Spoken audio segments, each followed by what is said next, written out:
Audi 2.8 AAH. Причина ляпа двигателя. Приходящая и уходящая. Такая она идет. Нарастающая, убывающая.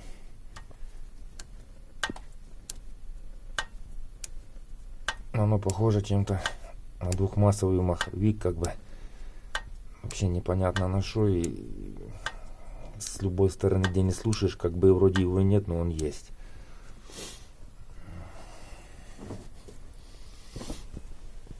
На всех так.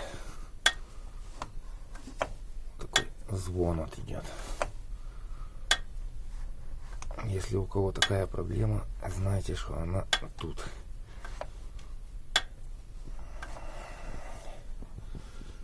Был рад помочь. Похоже, кстати, на маховика кваканье такое тоже бывает. Ну, как бы в маховике перевыжимость сцепления, и когда отпускаешь, оно меняется.